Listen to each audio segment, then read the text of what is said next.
Hello guys, welcome back to my channel. तो मैं आज आप लोगों को प्रीवियस ईयर का मैथ का क्वेश्चन पेपर डिस्कस करने वाला हूं, जिसमें आपको क्वेश्चन सारे डिस्कस होंगे जो प्रीवियस ईयर 2023 में आ चुके हैं। मैथमेटिक्स बेसिक का होगा, इसमें सिर्फ मैं इंग्लिश क्वेश्चन डिस्कस करूंगा। तो आप स्टार्ट करते हैं अपने वीडियो को। Let's start. तो आपको क्वेश्चन पेपर दिख ही रहा होगा, ये सेट 3 है प्रीवियस ईयर 2023 का बच्चे का मैथ बेसिक का। यहाँ पर कुछ डिटेल लिखी हुई है, 15 पेज होने चाहिए, 38 क्वेश्चन है, टाइमिंग दे रखी है सारी। आप अच्छे से रीड कर लेना इसे।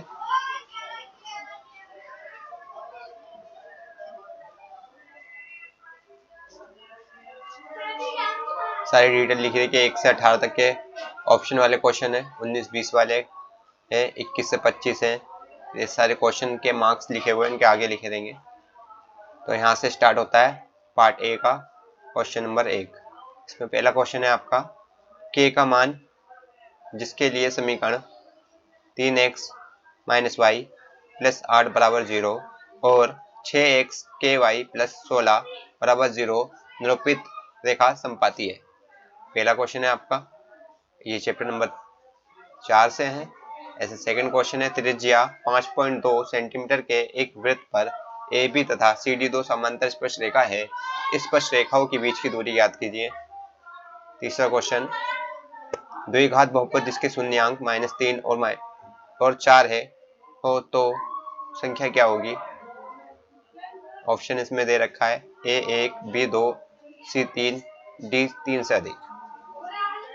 ऐसी क्वेश्चन नंबर 4 है, आप इसको स्क्रीन स्टॉप करके आराम से पढ़कर सोल्व कर सकते हैं। क्वेश्चन नंबर 5, एक द्वितीय समीकरण जिसका मूल 2 और मूलों का योग 0 है तो उसका द्विघात समीकरण क्या होगा। कुछ इस तरह से सॉल्यूशन दे रखा है, आपको इस पर ध्यान देना है। द्विघात समीकरण नहीं है, इसमें से द्विघात समीकरण कौन सा नहीं है, चैप्टर नंबर 4 से। बहुत इजी क्वेश्चन है। अब ये उसी का इंग्लिश पार्ट है, तो आप जिसको इंग्लिश में देखना है उसको पॉज करके आराम से रीड करके सॉल्व कर सकते हैं। मैं धीरे धीरे से ऊपर ले जाता हूँ। क्वेश्चन नंबर 7, एक वृत्त पर स्थित एक बिंदु से वृत्त पर कितनी स्पर्श रेखा खींची जा सकती है। तो ये तो बेसिक क्वेश्चन है, अनेक सही टिक लगा रखा है। निम्न में से कौन सा एक घटना का परिघटना नहीं है। माइनस वाला नहीं होता, 3/5 ये नहीं है। 30 सेंटीमीटर ऊंची मीनार के पाद बिंदु से 30 मीटर की दूरी पर स्थित एक बिंदु का मीनार का शिखर का उन्नयन कोण क्या होगा। क्वेश्चन चैप्टर नंबर 9 का है, ट्रिग्नोमेट्री का। संख्याओं का बहुलक क्या होगा। बहुलक का मीन्स होता है जो सबसे ज्यादा बार नंबर रिपीट हो रही है, जिसकी सबसे ज्यादा बार बारंबारता होती है, उसे बहुलक कहते हैं। तो यहाँ पर सबसे ज्यादा बार नंबरों के रिपीट हो रहा है 4 बार है, 3 बार है, तो 4 हमारा आंसर हो गया। क्वेश्चन नंबर 11, यदि x माइनस वाई बराबर 1, x प्लस के वाई बराबर 5 है तो रैखिक समीकरण का हल अद्वितीय हल हो, x बराबर 2 और y बराबर 1 हो तो k का मान क्या होगा। सिंपल सा क्वेश्चन है, x के जगह पे 2 रखना है, y के जगह पे 1 रखना है। यहाँ पर ये सोल्व होकर आंसर हमारा आ जाएगा। 70 और क्वेश्चन नंबर 12, 70 और 40 के लिए HCF गुना LCM के बराबर होगा। सोल्व करना है इसे। संख्या -3√5 एक पर में है, अपर में है, तो ये एक अपर में है। यदि बहुपद के यहाँ पर भी वही है, x के जगह पे 2 का मान रखना है, सॉल्यूशन होकर आ जाएगा सिंपल से। ये यदि त्रिभुज ABC समरूप है, त्रिभुज इस सिंबल को समरूप कहते हैं, मैथ के स्टूडेंट को पता ही होगा। त्रिभुज DEF और एंगल 43 तो एंगल C बराबर है, इन दोनों का सम करो, 180 से माइनस करो, जो आ रहा है वो हमारा आंसर हो जाएगा। सिंपल सा क्वेश्चन, इतनी जरूरत भी नहीं थी इसकी जरूरत नहीं। क्वेश्चन नंबर 16 15वें चैप्टर से है, पढ़ लो आप आराम से, बहुत इजी क्वेश्चन होते हैं ये। Question number 17, question number 18 chapter number 8 से है। 3 sin square 30 minus 4 sin square 30 equal to बराबर। sin 30 की वैल्यू रखनी है, 30 की वैल्यू रखनी है, सिर्फ वैल्यू को याद रखना है, माइनस प्लस करना है, सोल्व हो जाएगा इजीली। ये वही सारे क्वेश्चन इंग्लिश में है।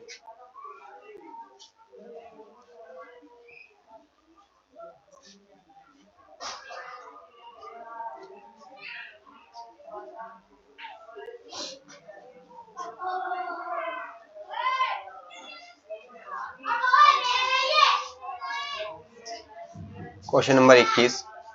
अब ये 21 नंबर सारे क्वेश्चन नंबर 2 नंबर के क्वेश्चन स्टार्ट हो गए।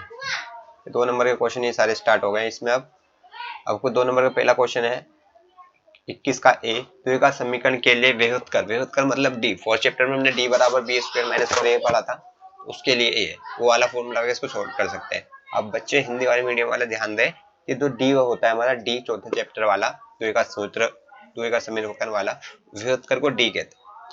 द्विघात समीकरण के मूल ज्ञात कीजिए। मूल ज्ञात कीजिए, इसमें कुछ बताया नहीं कौन सा मेथड से करना है, तो आप किसी भी मेथड को यूज कर सकते हैं, गुणनफल विधि या द्विघात सूत्र विधि। तो आपके लिए द्विघात सूत्र विधि ज्यादा इजी रहेगा। Question number 22। Question number 22। Question number 22, बगल में बनी एक आकृति, मतलब ये आकृति बनी हुई है कुछ, ये आकृति बनी हुई है, इस आकृति को इसकी सॉल्यूशन करनी है, कुछ दर्शाया गया चैप्टर। क्वेश्चन नंबर 23, बगल में बनी आकृति, इसको सोल्व करना है, इसका मान निकालना, मतलब ये वाला एंगल फाइंड करना है। तो ये हम जानते हैं कि स्पर्श रेखा 90 डिग्री कोण बनाती है। यहाँ पर 90 और ये 30, तो ये 60 बचा। ये पूरा हाफ स्कल 180 का होता है, इससे ये हो गया सॉल्व, इसमें 30 हो गया। ये इंग्लिश में है, वही क्वेश्चन जिसको इंग्लिश में पढ़ना है इंग्लिश में पढ़ लें। क्वेश्चन नंबर 24, उस बिंदु के निर्देशांक याद कीजिए जो बिंदु ए और बिंदु बी को जोड़ने वाले रेखाखंड के अनुपात 2:3 में विभाजित करता है। क्वेश्चन चैप्टर नंबर 7 का है, अनुपात सूत्र अनुपात में विभाजन का सूत्र लग के इसमें सोल्व हो जाएगा। इसी के अथवे में क्वेश्चन दे रखे हैं, ये सब एक त्रिभुज के शीर्ष है, एक समांतर चतुर्भुज एबीसीडी है, तो पी का मान याद कीजिए। समांतर चतुर्भुज की कंडीशन याद होनी चाहिए कि समांतर चतुर्भुज के आमने सामने की, मतलब अपोजिट साइड आर इक्वल होते हैं, आमने सामने की भुजा इक्वल होती है, तो इक्वल लेकर हम इसको सोल्व करेंगे, इजीली हो जाएगा। ये दोनों इजी क्वेश्चन है। 8 चैप्टर का क्वेश्चन है, tan p = 3 है तो 2 sin p cos p का मान ज्ञात कीजिए। tan से पहले हम sin का मान निकालेंगे इस वाले ट्राइंगल्स का इस्तेमाल करके, राइट एंगल ट्राइंगल से। cos p का मान निकालेंगे, इस पर रखेंगे और सोल्व हो जाएगा, इजी हो जाएगा।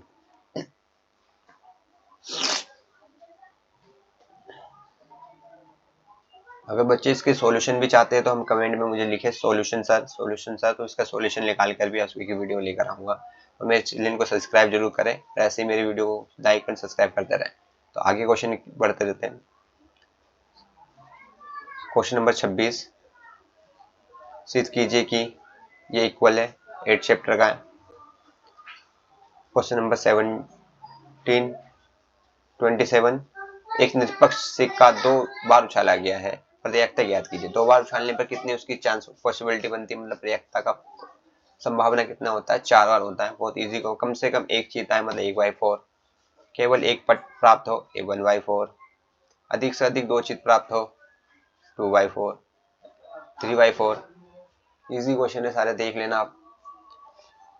28वां क्वेश्चन, शून्यांक को ज्ञात कीजिए, शून्यांक को सत्यापित कीजिए। 30वां क्वेश्चन, सिद्ध कीजिए कि बाहरी बिंदु पर वृत्त पर खींची गई स्पर्श रेखा की लंबाई बराबर होती है। इसकी अथवा में क्वेश्चन, केंद्र O के 2 केंद्रीय संकेंद्रित वृत्त त्रिज्या 3 सेंटीमीटर और 5 सेंटीमीटर, बड़े वृत्त का जीवा AB है तो छोटे वृत्त की जीवा P पर स्पर्श करती है कि लंबाई ज्ञात कीजिए। वही सारे क्वेश्चन यहाँ पर इंग्लिश मीडियम में है। यहाँ पर फिर आपको क्वेश्चन शुरू हो जाता है 31 का ए क्वेश्चन है, बी ऑप्शन में है कि किराए पर पुस्तक देने वाले पुस्तकालय का प्रथम 3 दिनों का एक नियमित किराया है और उसके बाद प्रत्येक अतिरिक्त दिन का अलग किराया है। ऋतिक ने 7 दिनों तक पुस्तक लेने के लिए 27 रुपए अदा किए, जबकि मनोहर ने एक पुस्तक 5 दिनों तक रखने के लिए 21 रुपए अदा किए। नियमित किराया तथा प्रत्येक अतिरिक्त दिन का किराया ज्ञात कीजिए। ये चैप्टर नंबर 3 से है। इसमें एक क्वेश्चन बनाकर, तो एक क्वेश्चन बनने के बाद उसको सोल्व करेंगे। एक्स और वाई का मानेंगे एक्स का पहले दिन का किराया और वाई दूसरे दिन का किराया। उससे ये थोड़ा सा ये है, इस क्वेश्चन को सोल्व कर सकते हैं। ए और बी का मान ज्ञात करने के लिए समीकरण का प्रमुख रूप से अनेक हल है। वो सिंपल सा फॉर्मूला है, ये वाला फॉर्मूला लगाएंगे, इन सबको इक्वल रखेंगे, ए बी का मान इजीली आ जाएगा। ये कैप्सूल वाला चैप्टर बिल्कुल इजी क्वेश्चन है, इसमें भी ये तो बिल्कुल किताब का क्वेश्चन आपका आ गया है, इसे इजीली आप सॉल्व कर सकते हैं। नीचे दिए गए बटन 100 परिवारों की मानसिक बिजली की खपत को दर्शाता है। मानसिक खपत, परिवारों की संख्या, उपयोग का माध्य ज्ञात कीजिए। आपको सिंपली माध्य का फॉर्मूला लगाना है, माध्य बराबर L प्लस एन बटे 2 माइनस सी एफ बटे एफ गुना एच लगाकर फॉर्मूले को सोल्व कर सारी वैल्यू रखनी है और सोल्व कर लेना। इजी 5 नंबर आपको मिल जाएगा। ये एपी वाले चैप्टर से आ गया आपका, अथवा में भी एपी का ही है। एपी का प्रथम पद और अंतिम पद है, एपी के सभी पदों का योग ये है। तो पदों की संख्या n और सार्वंतर याद कीजिए। इजी क्वेश्चन, आपको कोई हार्ड नहीं है। एपी के सादे पदों का योग और 17 पदों का योग ये है, तो n पदों का योग कीजिए। 7 पदों का फॉर्मूला लगाएंगे, 17 पदों का फॉर्मूला लगाएंगे, उसमें से हमें a का मान निकलेगा, फिर d का मान निकलेगा, फिर n पदों का योग का फॉर्मूला लगा देंगे, Sn का फॉर्मूला लगा के सोल्व कर। 5 नंबर का क्वेश्चन है, इजी क्वेश्चन है।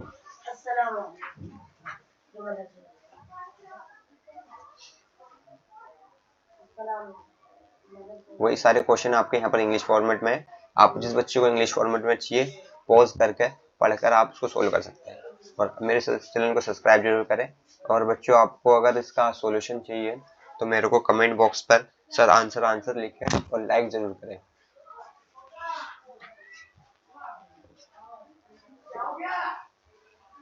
ये आपका 35 का क्वेश्चन, ये वैल्यू बेस्ड क्वेश्चन होते हैं, थोड़े से डिफिकल्ट बन जाते हैं। 9 चैप्टर से 9 चैप्टर का बिल्कुल किताब का क्वेश्चन है, समुद्र वाला।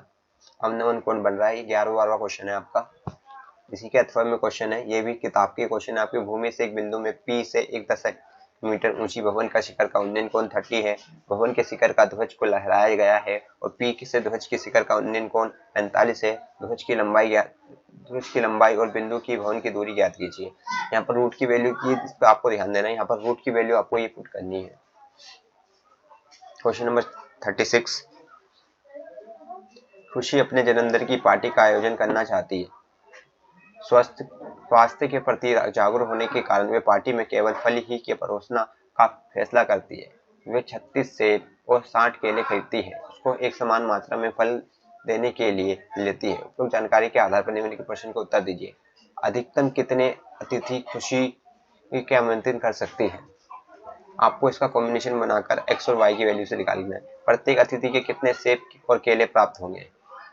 यदि 22 आम और जोड़ना चाहे तो अधिकतम कितने अतिथि आमंत्रित कर सकते हैं? उससे इजी क्वेश्चन आपके लिए ये रहेगा कि 1 दर्जन केलों का मूल्य ये है और 1 सेब का मूल्य ये है और 1 आम के मूल्य ये है, तो आम का मूल्य ये है, तो 60 केले 36 सेब और 42 आम खरीदने के लिए कितनी राशि की खर्च होगी?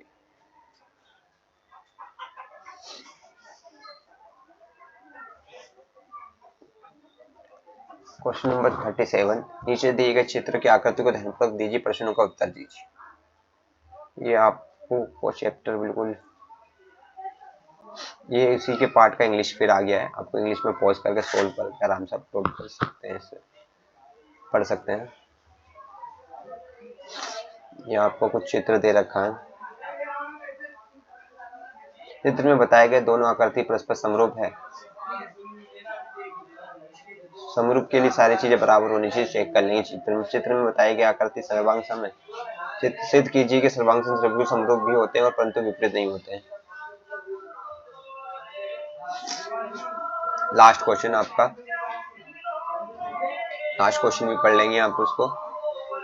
पबजी लगातार कई घंटों तक मोबाइल की स्क्रीन में इस्तेमाल करने वाले आंखों की रोशनी कमजोर, सिर दर्द लंबे बच्चों के पबजी खेलने की लत लग जाती है। जल्दी में तन्हाता और पबजी खेलने के दुष्परिणामों के बारे में सामाजिक जागरूकता बढ़ाने के लिए ये बैन पबजी अभियान शुरू करने का फैसला करते हैं, जिस बच्चों का आयताकार अभियान तख्ती बनाने का कहता है। कक्षा 10वीं के विद्यार्थियों द्वारा बनाए गए अभियान तख्ती चित्र में दिखाया गया। बैन पबजी सेफ किड्स, ये कुछ बिंदु दे रखे, मतलब निर्देशांक दे रखे। चैप्टर नंबर 7 का होगा ये क्वेश्चन सारे।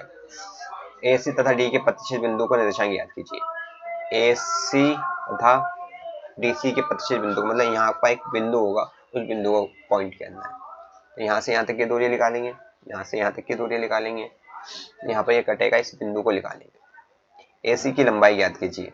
AC की लंबाई ज्ञात करने को कह दिया हमने। अब यहाँ तख्ती ABCD का क्षेत्रफल ज्ञात कीजिए। ABCD का क्षेत्रफल निकालने के लिए हम पहले इसमें एक लाइन खींचेंगे, इस वाले एरिया का क्षेत्रफल निकालेंगे, इस लाइन खींच के इस वाले एरिया का क्षेत्रफल निकालेंगे। हो गया सॉल्व। उसी पार्ट का इंग्लिश में यहाँ पर फिर दिया गया, आप बच्चे से इंग्लिश में पढ़कर सोल्व कर सकते हैं। अगर सॉल्यूशन चाहिए तो आपको मेरे कमेंट बॉक्स में सॉल्यूशन सर भी कमेंट करना है। तो यहाँ पर आपका क्वेश्चन खत्म हो गया। तो मेरी इस वीडियो को पूरा देखने के लिए थैंक यू। तो मेरे चैनल को सब्सक्राइब करें, ऐसे ही मैं कुछ और क्वेश्चन अपलोड करने वाला हूँ, जैसे साइंस और इंग्लिश के। तो वो वीडियो को आपको सही समय पर देखने के लिए मेरे चैनल को सब्सक्राइब एंड लाइक जरूर करें। Thank you watching my channel.